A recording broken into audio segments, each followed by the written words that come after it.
The following is a special presentation of Tony Kurre Radio.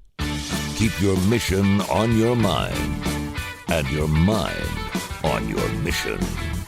This is Mission Minded with Michael Coleman.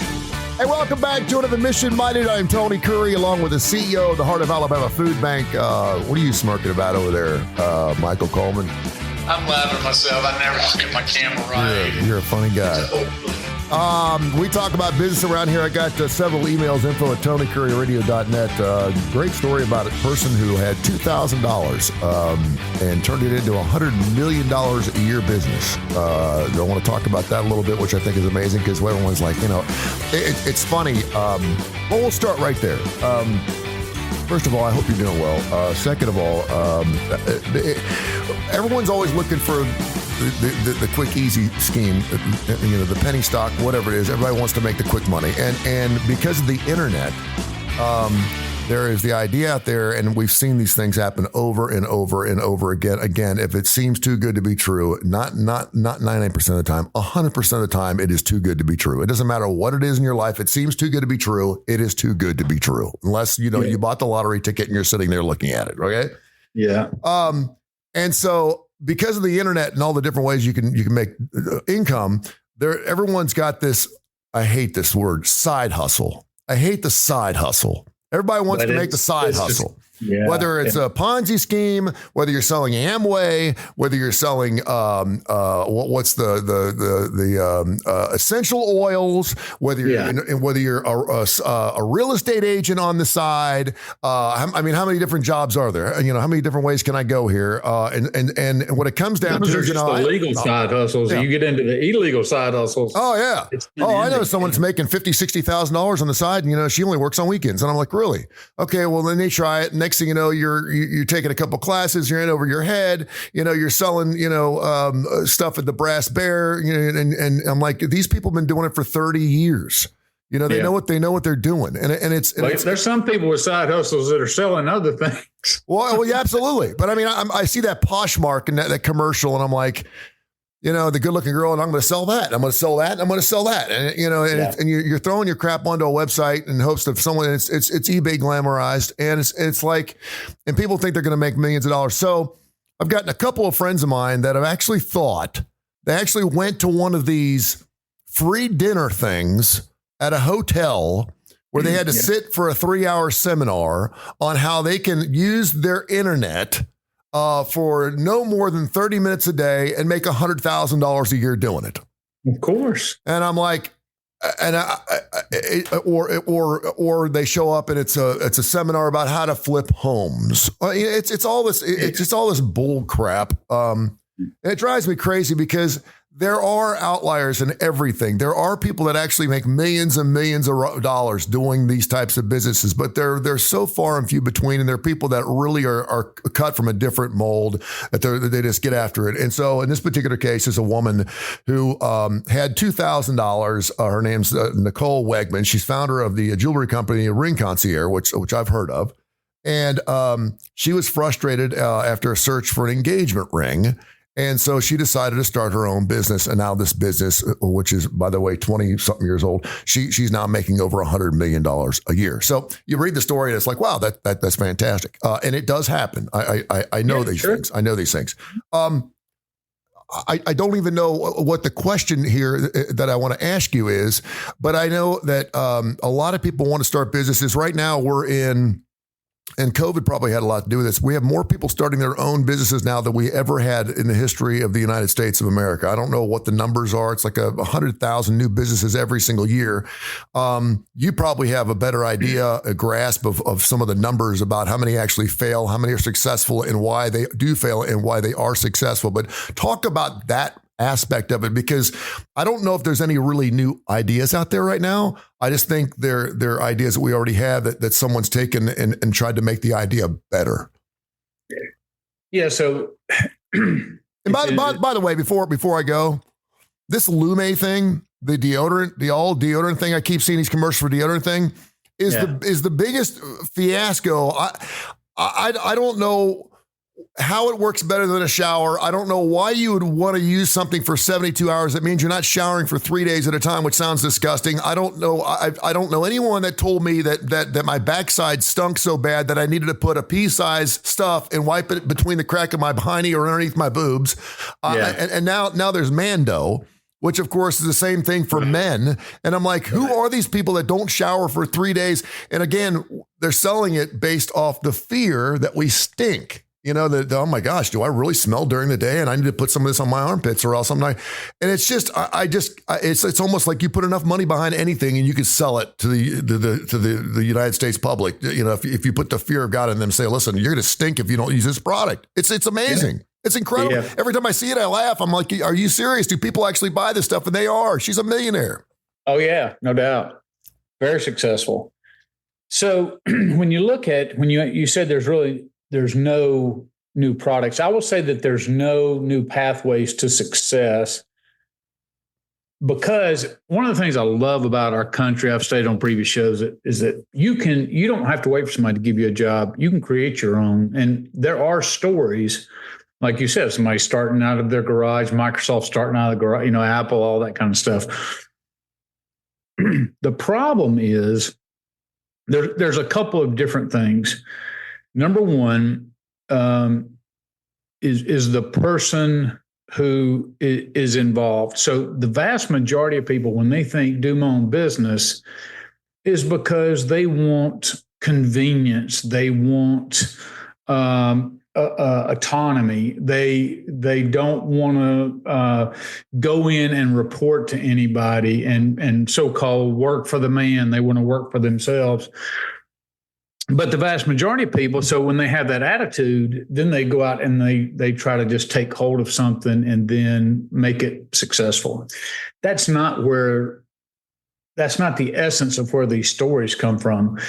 The ones that I've seen do that is when they have identified a gap in services or a gap in essentials, or how we define essentials, things that people would want.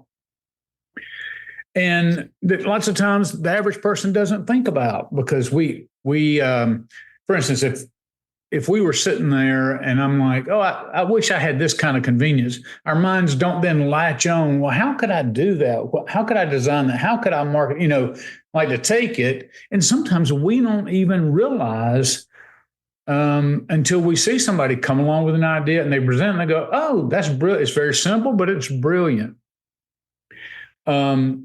But the kind of people who do that are the kind of people who have determination.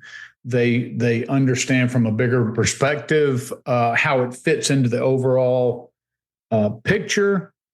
And so it's not necessarily that they are brilliant. It's that they have either a product, or what they can do is utilize. You see so many like technology companies come out and they're like, okay, here's a gap. Okay, so I can use technology to create this convenience. And it may be a convenience for a business. It may be, it's in everything. Like ADP comes along, they do our payroll processing. And it's because they're responsible for all the laws. They're responsible for calculating that. They're responsible for all of those things. And then what they do is they just bring in a bunch of companies and just take that headache off of them. But they're just using, technology and software. So different applications of that. So people are able to look over the landscape and say, hey, I really wish we had this. But like most people, I could sit down and I can point out several things that I think are good ideas in software, or gaps that would be convenient. But then taking it from there and then putting the whole formula together is incredibly difficult. You have to be persistent.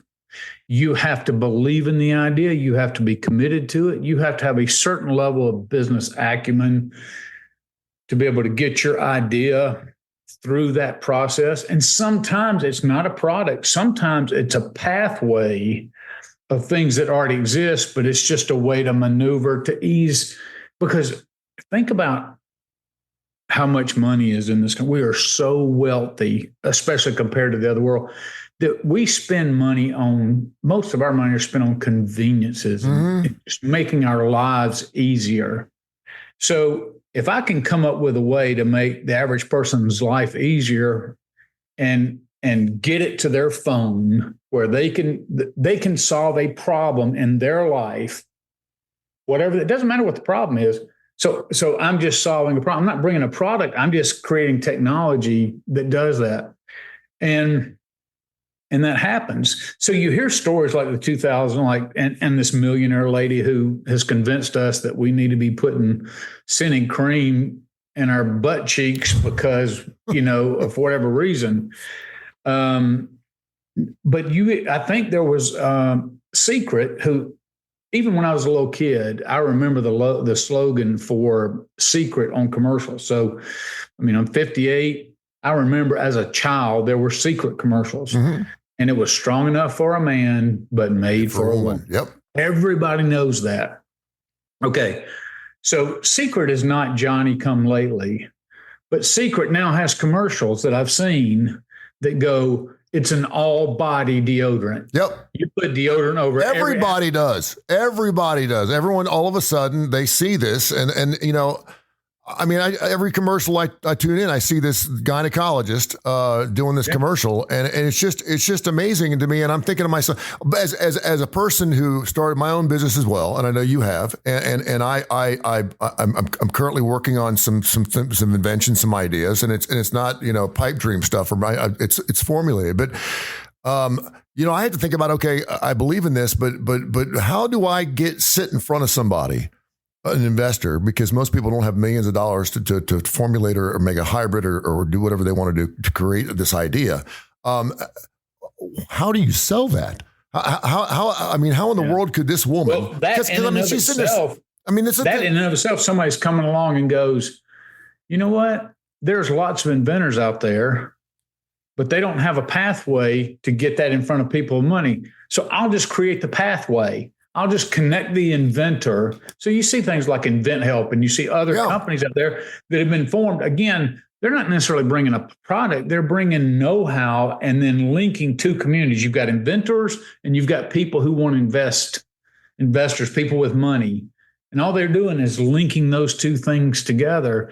But it's added value. So it could be a product, it could be a service, it could be whatever that people, I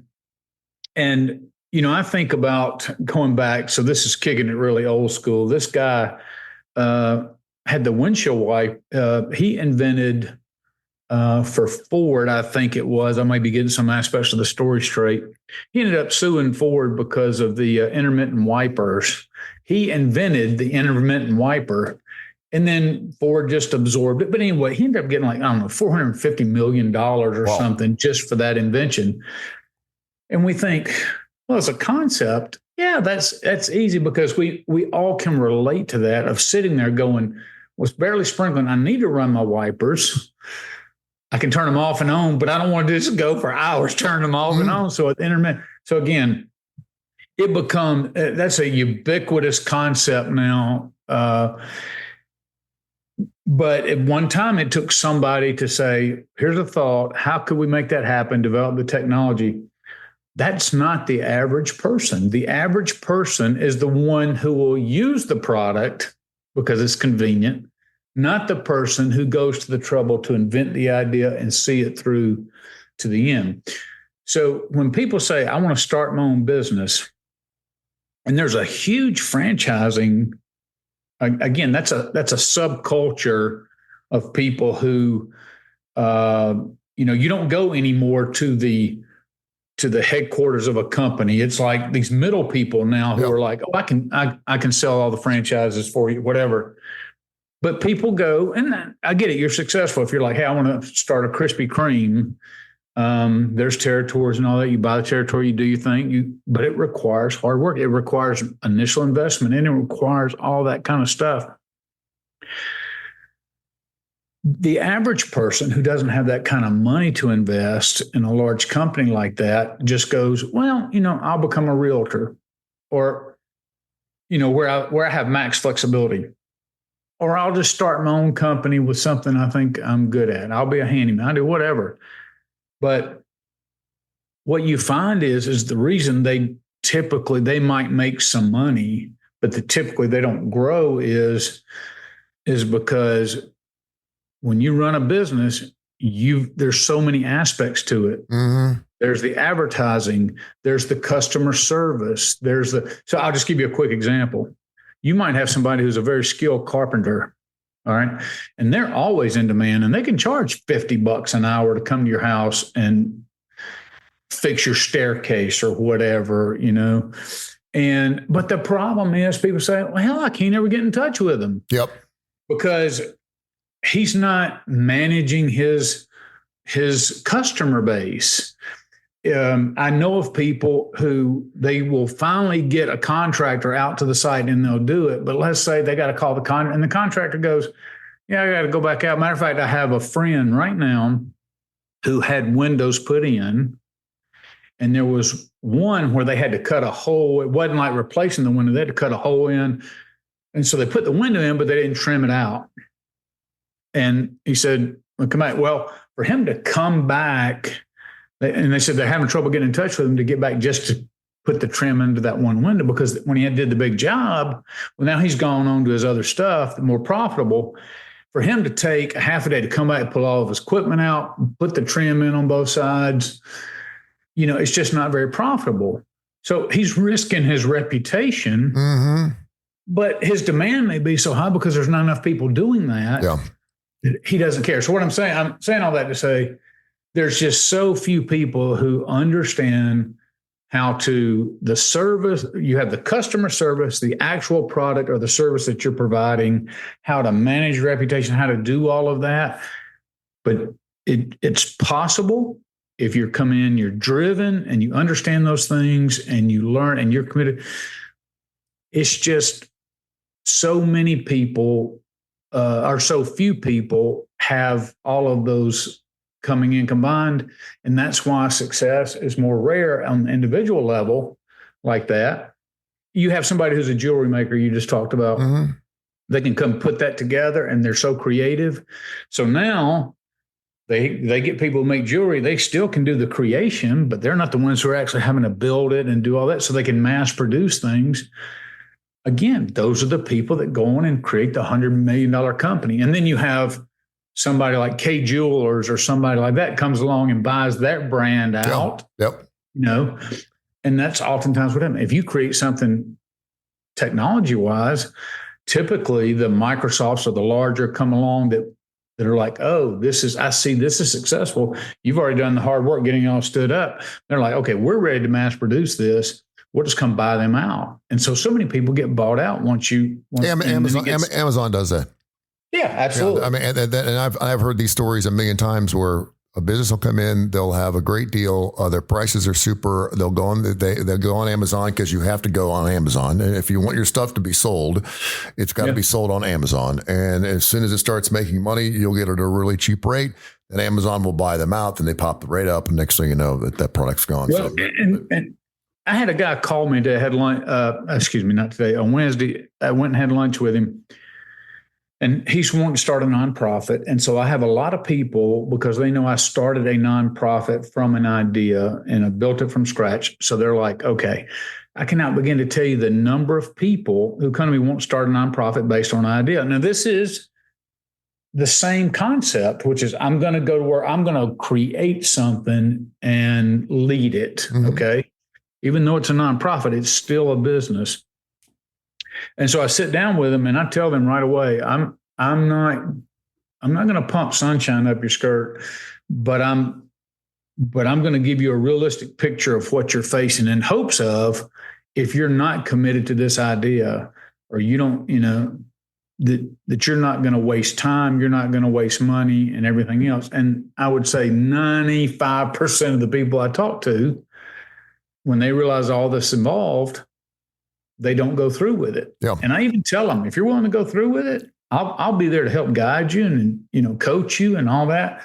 But then, most of the time I don't hear from them again because the idea fades. They get enthusiastic about an idea, And they're like, oh yeah, I can make this work. And then reality punches them in the face, and they've already invested money, or they've committed, or they quit their job wanting to do it. And now they're like, okay, what do I do? There's a lot of struggling. That is the norm. And that's why first-time businesses, it's well over 80% of first-time businesses fail. Yeah. Just people don't count the cost. It's not, they don't have anybody to go to say, their friends all tell them, oh, I love that idea. Oh yeah, that product, I know, like a Krispy Kreme. Oh, I love Krispy Kreme. Oh, well, if everybody loves Krispy Kreme, let me go open up a Krispy Kreme. Mm-hmm. If it was that easy, everyone would do it. And exactly. That's true. What would you say to somebody? Because again, I don't know of any new ideas. And again, I'll use Harry's Shave Club. It's another one of these companies that we bought the company. Two guys in their 20s who obviously had a trust fund. Decided to fly to Germany and go buy the actual building where they make these blades for Gillette or whoever. And instead of spending $7 a blade, they're going to sell them for only $2 because it's direct business to you.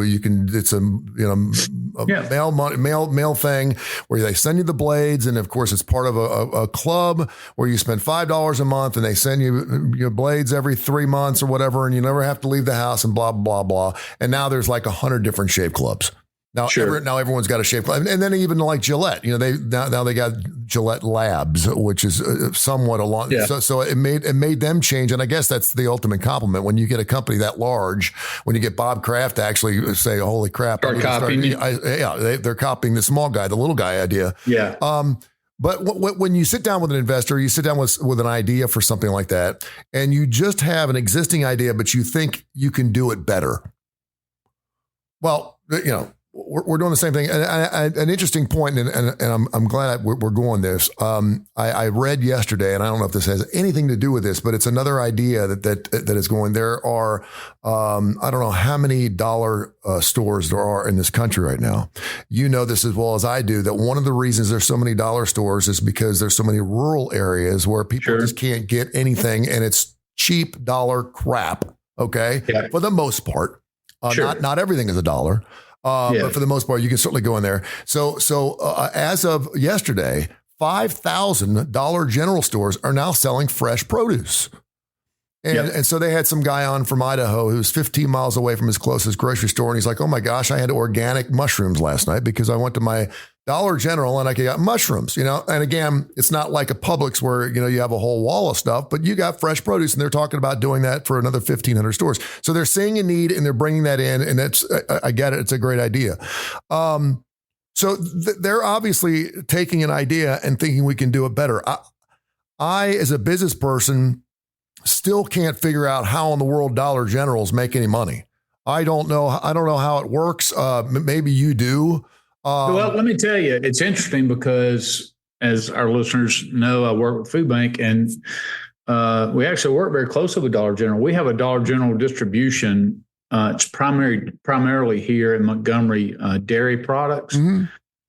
But we've been looped in for the last year and a half in their move towards this. And I was driving down to Florida, and I bet I passed 3 Dollar General markets. So if you know Walmart, grocery stores are inside of the super Walmarts. Well, then sometimes you have a Walmart marketplace, with just a little grocery store. So what Dollar General did, and I actually think it's brilliant, because the vast majority of our population is rural, and especially in we cover 25,000 square miles here in Alabama across 35 counties. We have a couple of you have Auburn, you have Montgomery, but the rest are all small towns, less than 10,000. And kind of typically won't support a grocery store. And so you can't sling a dead cat in Alabama without hitting a Dollar General. Mm-hmm. I mean, and you're just out in the country sometimes and just farmland, and you're just riding, and all of a sudden you'll see a Dollar General on, country road kind of thing.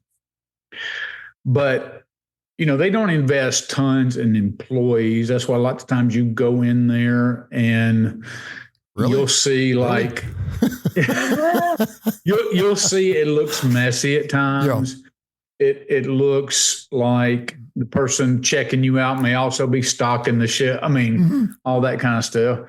But what they've done is they've said, hey, there are food deserts out here, and that first of all, there's a need for fresh produce. There's a need for milk. There's fresh dairy, all that kind of stuff.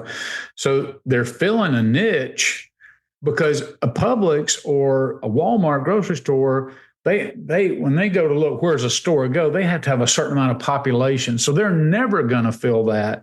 So there it is, and you do it at a small store level, like you said, in small products of fresh stuff. But if that's your model to where a delivery truck is not dumping it all at one, but is going to 10 and delivering them, they're hugely successful, which again is increasing their bottom line. It's just a way to expand their business, or they're squeezing more juice. Well, and I'm glad you explained it to me, because I heard that there's a new Dollar General being built, or a dollar store, some type of dollar store being built like every 3 seconds or something, or there's one being opened every 3 seconds in this country. And again, there will be a time where there's just too many, like golf courses, and they'll have to start shutting them down but when you're setting up shop in rural America, you don't have to worry about the rent. You don't have to worry about the land. You don't have to worry because it's in the middle of a farm. You're right. I mean, it's amazing. There's literally no competition out there, and so many of these Dollar Generals, they provide such a use. Now, let me distinguish real quick. There's a chain like Family Dollar, and then dollar only, things like that. Dollar General is different. Their products are not a dollar. They do carry name brand stuff, but some off brand stuff. But it's like the old kind of general store model where it doesn't have great variety, but it's got something of a little bit of everything that you need for kitchen. It's got towels, but it's not going to have 10 different kinds of towels. It may have 2 different kinds. It has stuff that you need if you're moving into an apartment. It has some food, you know what I'm saying? So if you think about it, it's just like a small little general store. But their model, those are the ones who are investing in these marketplaces. And they're killing it right now. And we mock, I've seen memes where you have astronauts on the moon and there's a Dollar General store already there when they get there. But the truth of the matter is that it serves a huge need, because a large company like that can bring fresh produce rather than just a mom and pop owner who have one little store, they would have to mark it up so high as to be able to make a profit. And that's what happens with like local gas stations out in the country and things like that. A Dollar General brings that corporate buying power, and they can get lower margins because they've got more stores. And yes, you could look at it from, well, that pushes the mom and the pop out, but I'm talking about people in rural area who battle poverty issues. The Dollar Generals are the lifesavers oftentimes in those cases. Yeah, and it's funny because they do have to pick their spots, but I mean, a lot of municipalities like Hoover, they don't want them because they say, first of all, it's going to drop their land values because it brings in a certain type of culture. And again, I mean, I don't know too many people that don't like to go to a Dollar General. My kids love Dollar General because you can usually get in there and get $10 worth of crap or whatever it is. I mean, if you're talking about getting a gift for your daughter's friend, we're going to Dollar General. It was funny. She needed a white T-shirt for something for school. Just a white T-shirt. And I was like, she's like, we're going to go to Macy's or we can go to JCPenney. I said, they probably got them at Dollar General. Sure enough, they had a whole boxes of white plain T-shirts for $1 a piece. And I was like, here's all the white T-shirts you want. Hey, before we let you go, something else, since we're talking about this, life is cyclical, and it's interesting how things move around. Whenever you see a Walgreens now, you're going to see a Rite Aid and a CVS on opposite corners. And that sounds ridiculous, and I don't know why they do that. I mean, I do, but I don't, because inevitably within a certain period of time, one of those stores, if not both of those stores, is going to close down and one's going to win. We're seeing that with Publix right now. Publix is going in and kicking Winn-Dixie's butt, and everywhere there's been a Winn-Dixie, I see Publix. Well, Winn-Dixie's actually been bought by Aldi now. Yeah, well, and there's one down here on Morgan Road, and I went in there, and the place is empty, and I'm like, well, what's going on? They're like, we got bought out by Aldi, and I'm like, really? So it's evidently it's not a win-win, even though they're running commercials. But it seems like to me, maybe just recently, that there's been a resurgence of local pharmacy stores. Am I? I'm seeing Mills Pharmacy. I'm seeing, maybe it's because they're advertising, but they're bringing back that small town pharmacy, everyone knows each other feel. And I did a little research, and there are more local pharmacy stores now opening up, as opposed to which years used ago. to be the model when I was a kid. There were no chain pharmacies. Yeah. There were like the Rexall drug brands, and you'd have a family-owned drugstore, and it would say a Rexall drugstore. Mm-hmm. But the chain didn't order. It was just that that was the drug. I think the drug company that produced the medicine. They'd have an ice cream machine there. We had a place called Mulberg's. Yeah. A good friend of mine, Mulberg's. Yeah, everyone was different. We used to go there every day. We go to the drugstore. That's where we used to hang out at the drugstore. Well, there's so much competition because you think about, and there's something specifically that I heard in the news about CVS and the Walmart and this model you're talking about. But think about it. Every single drugstore, so Walmart does it, but all the grocery stores have pharmacies now. And so people will go to that if I can pick up my medication while I'm also at the grocery store, that kind of convenient. And that's why drugstores started expanding. And sometimes you'll see a drugstore offer some things like milk and, some convenience thing, bread, things that you might run out of and that you could pick up just to make, again, but one of the challenges that they're having now, and it has nothing to do with drugs, but you see a lot, there's been an announcement of shutting down a lot of those stores, and it's not a competition problem, it's a theft problem. More and more, especially in the lower income neighborhoods, they're getting more and more theft. So what you begin to see is some of the more common products, it's always been the history, you put them behind the counter, like cigarettes and all that. Well, there's just so much you can put behind the counter. So you see it in Walmart when you go to the technology section, they have certain things behind locked glass, computers and everything else. Well, that's where these stores are going. Well, then you also have to have the people to lock and unlock and all that. So that's higher cost of labor. That's, because you're trying to offset the theft. And a lot of places are just saying, hey, the headaches dealing with individuals, bringing people in, keeping employees, entry-level employees and stuff, to check out, all that is just too big of a hassle. We'll just, we're not making enough. We'll just close that store down and save that money. I foresee, and talk about an idea, it's already out there, but I foresee where you're going to walk into some places and the whole thing is going to be nothing but one big vending machine, to where the whole store, to where everything is going to be behind locked glass. And if you want it, you're going to pay cash, credit card, or whatever, punch a button, and then you're going to get cold medicine, or you're going to get this, or you're going to get that. And, they've had vending machines forever. I remember growing up, the old vending machines for cigarettes, you put the coins in and it'd have a pull handle, and it would drop down. Now the technology's got, but with the technology, you could see something that would be down an entire store wall, all the sensitive items under glass, to protect it. That's where it's going. So the people in that space are like, hey, is there a company that's making these right now? That might be a company I want to invest in. Vending machines?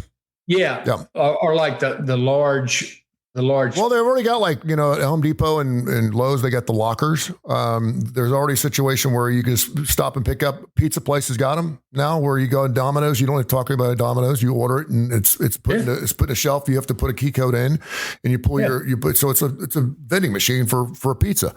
It's not a bad idea. I mean, it's certainly. It's going more because the loss and you see these. It's really a societal problem where you see these groups will come in, these packs of people, 10, 15, 20, and overwhelm a store to where they're just going to go in, they're going to raid everything and go out. I've seen it done at gas stations. I've seen it done at jewelry stores where they,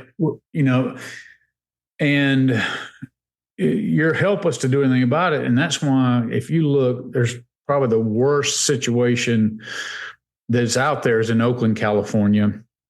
Oakland's already have become very impoverished, but businesses are fleeing out of there because the policy is you really can't do anything. And so you're a business owner. Why would I invest in that? Somebody come in and steal everything I got.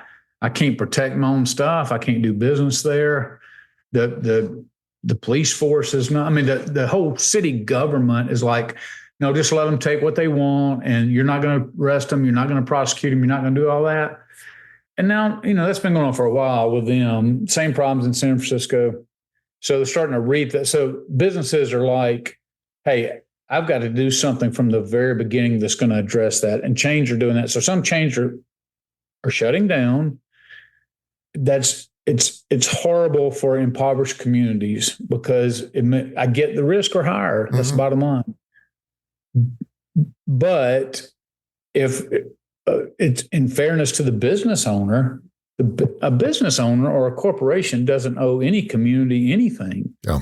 And if you're not going to protect their interest, why do they owe it to you to come into a community? So I see both sides of the argument. It's a real shame because those jobs aren't coming, the services aren't there, but it's because it's dangerous and it's high theft and they lose money and just all the things that go into it.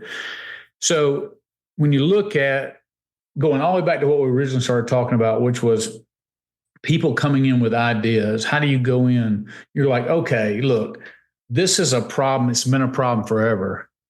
What is one possible way of solving that? And if you just imagine walking in and seeing a 30 to 40 foot row of one gigantic vending machine and all the way down, may not solve all the problems, but it certainly prevents the grab, the snatching out the door. Yeah, I didn't really think about that. And I think the other interesting thing too is to go along with the smash and grab is now all of a sudden we don't have self-checkouts. They're totally reversing the self-checkout. I was at 7-Eleven yesterday.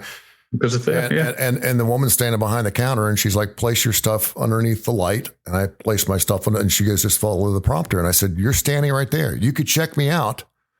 And the old man in me came out. I said, I want you to check me out. She's like, I can't check you out. And I said, so you're here to tell us how to check ourselves out because eventually you're not going to be here. That's the only reason. So if there's nobody in the store, then you could just grab whatever you want and split. Well, I'll tell you an interesting caveat to that is, so Walmart's like, yeah, we don't have to hire anybody. I'll just use Walmart. Many stores do it.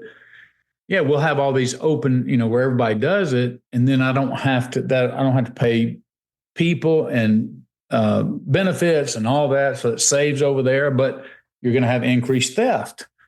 And so then they were talking about, and it's so silly, but I think it could work because we are so married to our convenience. We want convenience over everything else, but they were talking about, and I don't know where they are in the process of selling memberships.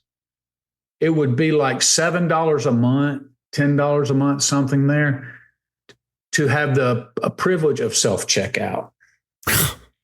So you couldn't self-checkout. You're not going to be able to self-checkout. That is hilarious. Unless you are paying for the privilege. Because that way people who would be stealing are not going to pay for that. They have to go through the line. I still can't believe we sit there and talk about, and then we'll let you fly, about how broke we are and how expensive things are and inflation.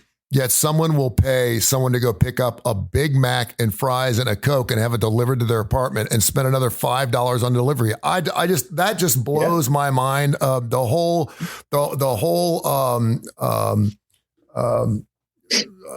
Grubhub and all those stores. I just cannot figure that out. I cannot believe that we have a society now where Kroger, who doesn't even have stores in this part of the country, are delivering groceries here. It is it is the most bizarre thing to me, because I'm thinking to myself, how in the world are they making money? And obviously there's a theme there, and there's a way for them to actually. It's crazy. All right, we do another show called Bite by Bite, and it airs right after this one on Tony Curry Radio. It runs at least 5 days a week, and of course, wherever you get your podcast, you can watch it right here, along with the Heart of Alabama Food Bank, right here on our wonderful YouTube channel. What are we going to be talking about on Bite by Bite, our next episode? Can you tell me? Yeah, we're going to be talking about something that we're putting together that I'm not sure is being done anywhere in the food banking system. Nice. If it is, it is not talked about, but it's related to, when you live in the big cities, a delivery system. We're talking about like the Grubhub and everything else. Food banks can even tap into that.